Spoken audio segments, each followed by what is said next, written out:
चलिए तो जय हिंद। आप लोग के क्लास 10th को स्टार्ट कर रहे हैं और आप लोग को त्रिकोणमिति पढ़ा रहे हैं, ठीक। और विश्वास है कि आप लोग को त्रिकोणमिति बेस्ट तरीका से समझ में भी आ जाएगा और आप लोग की कहीं दिक्कत भी नहीं होगी, ठीक।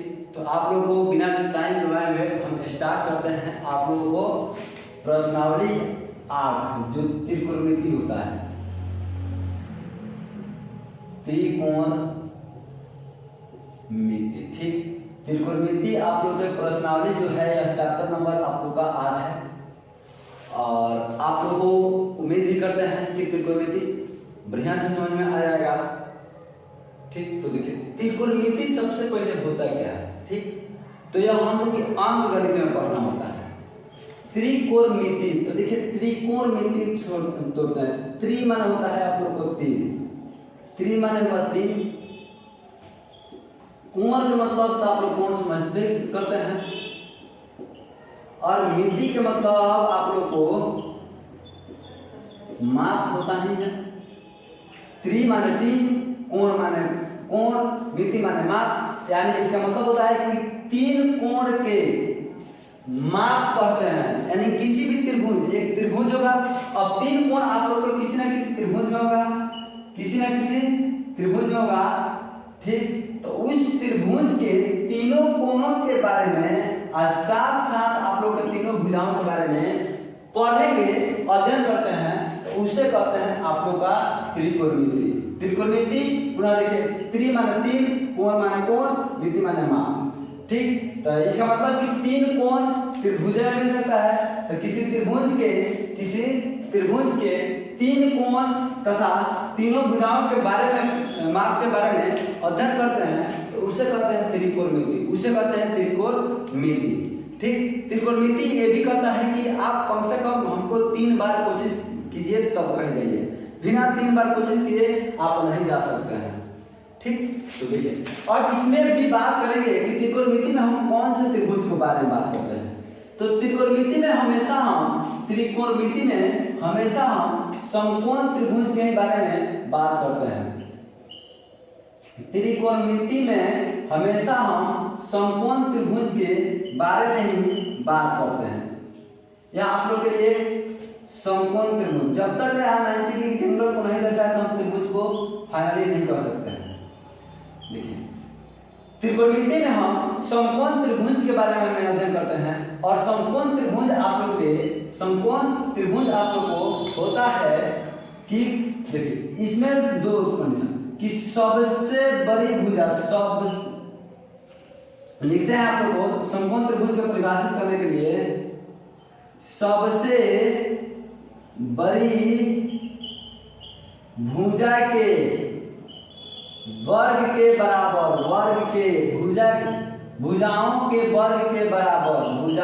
के वर्ग के बराबर 2 छोटी भुजा के वर्गों का योग होता है, वर्गों का योग होता है।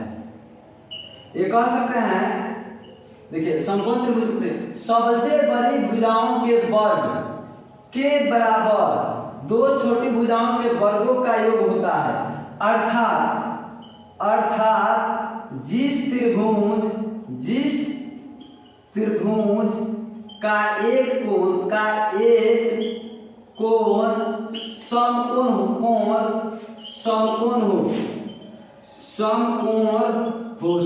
का मतलब होता है 90 डिग्री का हो, तो उसे भी समकोण त्रिभुज कहते हैं। उसे भी मैंने ये भी आप लोग परिभाषा से समकोण त्रिभुज कहते हैं। अर्थात जिस त्रिभुज का एक कोण समकोण हो, अर्थात 90 डिग्री का हो, तो उसे हम समकोण त्रिभुज कहते हैं, ठीक। समकोण त्रिभुज इस परिभाषा को पाइथागोरस ने परिभाषित किया, जो आप लोग की है कि सबसे बड़ी भुजाओं के वर्गों के योग 2 छोटी भुजाओं के वर्गों के योग के बराबर होता है। तो इसने पाइथागोरस एक व्यक्ति थे जिन्होंने परिभाषित किया था उसी पर इस कथन को पाइथागोरीय प्रमेय भी कहते हैं। इस कथन को पाइथागोरीय प्रमेय भी कहते हैं। अब देखिए आप लोग को समकोण त्रिभुज हो गया, तो इसके लिए लिखेंगे सबसे बड़ी भुजा यानी बड़ी भुजा।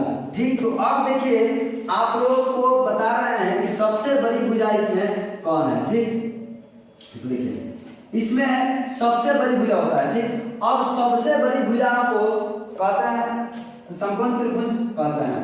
सबसे बड़ी भुजा के वर्गों के योग तथा दो छोटी भुजा के वर्गों के योग के बराबर होता है, उसे हम समकोण त्रिभुज कहते हैं। अब देखिए समकोण त्रिभुज एंगल 90 डिग्री के सामने वाले को कहते हैं कर्ण।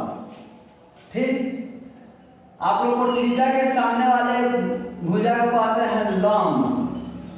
आज जो भुजा बचेगा शेष भुजा शेष मतलब जो भुजा बचता है उसे कहते हैं आधार, उसे कहते हैं आधार।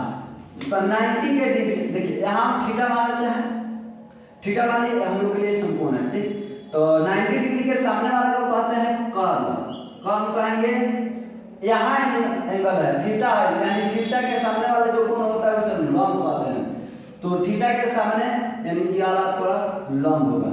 तो बचा भाई आप लोग का यह आधार होगा, यह आप लोग का आधार होगा। ठीक, आप लोग का आधार होगा। तो इसी को लिखते हैं कर्ण। इसमें सबसे बड़ी भुजा होती है कर्ण, सबसे बड़ी भुजा होती है। तो कर्ण के स्क्वायर इक्वल टू लंब के स्क्वायर प्लस आधार का स्क्वायर। ये जो परिभाषा, ये जो आप लोग का जो फॉर्मूला मिला वह पाइथागोरीय प्रमेय से और पाइथागोरस ने दे दिया। ठीक, तो अब देखिए अब इधर स्क्वायर हटाएंगे तो इधर पर रूट चढ़ जाएगा। तो लिखेंगे कर्ण इक्वल टू लंब के स्क्वायर और प्लस आधार को स्क्वायर। इंग्लिश में आप लोग हाइपोटेनस बोलते हैं, कर्ण को लंब बोलते हैं परपेंडिकुलर और आधार को बोलते हैं बेस। तो ये आप लोग के लिए फॉर्मूला हुआ। अगर यहाँ से हमको P ज्ञात करना हो, P के मतलब देखिए P ज्ञात करना हो तो उसके लिए हम फॉर्मूला लिख सकते हैं। इसके लिए हम फॉर्मूला लिख सकते हैं, देखिए h स्क्वायर लिख दिए। अब एक बात है, इधर P को ज्ञात करना है तो B को इधर भेजेंगे तो इधर प्लस इधर minus, B square equal to P लिखेंगे तो इसके ऊपर रूट चढ़ जाएगा। अर्थात इस तरीके से आप बना लीजिएगा। ठीक, और इसी ये वाला जो होता है या पाइथागोरीय प्रमेय भी होता है। ठीक, अब देखिए अब ये पूरा जो तीनों भुजाएं हैं, इन तीनों भुजाओं के 6 का अनुपात होता है, 6 रिलेशन बनता है, 6 अनुपात बनता है, जिसे हम कहते हैं त्रिकोणमितीय निष्पत्तियां, जिसे कहते हैं त्रिकोणमितीय निष्पत्तियां। त्रिभुज के तीनों भुजाओं से 6 रिलेशन बनता है, तो 6 को त्रिकोणमितीय निष्पत्तियां के माध्यम से दर्शाते हैं। और त्रिकोणमितीय निष्पत्तियां भी आप लोग के 6 होती हैं, और वह 6 कौन कौन से होती है उसको हम आप लोग को दिखा रहे हैं। तो आप लोग को फर्स्ट में आप लोग को होगा साइन थीटा। फर्स्ट होता है साइन थीटा, दूसरा होता है कॉस थीटा, तीसरा होता है टेन थीटा। ठीक, अब इन सभी के व्युत्क्रम होता है, इसको कहते हैं हिंदी में जया, इसको कहते हैं द्विकोज्या, इसको कहते हैं स्पर्श। तो इससे तो मतलब नहीं इसके हिंदी से क्या है क्या नहीं है, आगे देखते हैं। इसका रिलेशन जो विपरीत आवर्त होता है उसे कहते हैं कॉसेक थीटा, इसका जो विपरीत होता है उसे कहते हैं सेक थीटा। सेक थीटा यानी इससे जाया को जाया स्पर्श, जाया हिंदी में कहते हैं साइन को जाया, कॉस को कहते हैं कोज्या, को जाया टेन को कहते हैं स्पर्श। अब देखिए अब साइन का स्पर्श आप लोग का साइन का अपना उल्टा हुआ कॉसेक थीटा। अब आप लोगों को जो ई वाला हुआ कॉस थीटा हुआ, तो कॉस थीटा को होता है सेक थीटा और इसको होता है कॉट थीटा।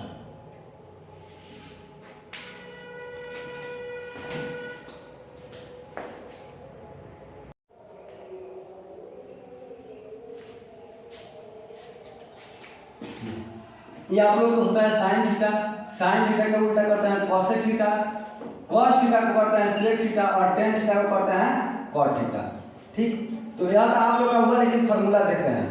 sin थीटा का जो फार्मूला होता है, sin थीटा का आप लोग का होता है p बाई एच। p को कहते हैं लंब और h को कहते हैं कर्व, यानी लंब बटा कर्व होगा। ठीक, अब देखिए जो cos थीटा होता है, तो cos थीटा का होता है आप लोग का आधार बटा कर्व। आधार बटा कर्व यानी b बाई एच, और आप लोग का tan थीटा का जो होता है यह होता है p बाई b। तो देखिए आप लोग क्या होगा, ठीक, लेकिन कुछ अब इसका उल्टा करते हैं। cosec थीटा जो होता है, जो cosec थीटा होता है, तो इसको आप लोग को उल्टा, तो उल्टा यानी क्या करेंगे, कॉर्न बटा लंब करेंगे। कॉर्न बटा लंब बोले तो आप लोग का h बाई p कर देते हैं। ठीक, अब आप लोग को sec थीटा का होता है h बाई b, सब का उल्टा। देखो sec के उल्टा होगा और tan के उल्टा यहाँ cot का होता है। cot थीटा इक्वल टू होता है b बाई p। आप लोग के लिए फॉर्मूला हुआ। इसी पे आप लोग के प्रश्नावली 8.1 सब खत्म होगा। ठीक, अब देखिए अब थोड़ा बात करना है। ठीक, अब देखिए थोड़ा समकोण त्रिभुज पर ध्यान दें, तो थीटा के मान जब बदलेगा, थीटा यहाँ तो है तो लंब हुआ, थीटा आप लोग का यहाँ तो है लंब हो गया और है बेस हुआ, है कर्व हुआ। लेकिन अब थीटा यहाँ से उठ के यहाँ आएगा, तो अब लंब और आधार में चेंजिंग हो जाएगा, लंब और आधार में, क्योंकि अब लंब यही वाला होगा, आधार यह हो जाएगा। ठीक, तो आप लोग अपने हिसाब से देखिए क्वेश्चन में, अगर यहाँ थीटा तो लंब आई आधार ही, अब यहाँ थीटा तो लंब ही आधार ही, कौन वैसे के वैसे ही रहेगा, चेंज होता है तो आप लोग आधार में और लंब में। ठीक, तो यह आप लोग का हुआ। तो आप लोग सबसे पहले हम देखते हैं कि कुछ आप लोग का रिलेशन के साथ बनाते हैं। इसको मानते हैं P, इसको मानते हैं Q, इसको मानते हैं R। ठीक, तो अब देखिए अब होगा क्या, इस त्रिभुज में अगर कहे कि sin थीटा इक्वल टू बताइए, तो sin थीटा यहां दे देते हैं। तो sin थीटा का फॉर्मूला होता है p बाई h। तो p बाई h, तो p यानी देखिए थीटा यहां तो है तो p हो जाएगा, हुआ।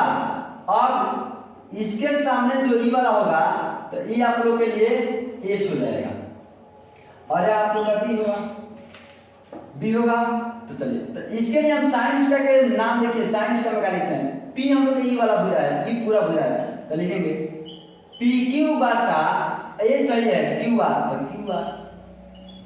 इसी प्रकार से cos थीटा को लिखेंगे, तो cos थीटा में देखिए cos थीटा का फॉर्मूला क्या होता है, आधार बटा कर्व, यानी b बाई a। तो हम लोग के लिए b हुआ qr, तो लिखेंगे qr बटा pr, यह हम लोग के लिए हुआ। और इसी प्रकार से हम tan थीटा को लिखे, तो tan थीटा के फॉर्मूला में आइए, tan थीटा का फॉर्मूला होता है p बाई b। तो p बाई b हुआ, इसे हम लिख सकते हैं कैसे, इसे लिख सकते हैं देखिए इस प्रकार से p, तो p का वैल्यू आप लोग का pq, b का वैल्यू qr, यह आप लोग का हुआ। ठीक, और भी सभी को बोलिए कि सर सभी को याद करने के लिए एक ट्रिक है, तो है हम sin थीटा को लिखते हैं पहले इंग्लिश में sin थीटा, cos थीटा और tan थीटा। ठीक, तो देखिए sin थीटा के लिए लिखते हैं पाकिस्तान भूखा प्यासा, अब इसके नीचे हिंदुस्तान हरा भरा, तो हो गया पाकिस्तान ऊपर लिखना है, तीनों के रेशियो में ऊपर लिखना है, पाकिस्तान भूखा प्यासा।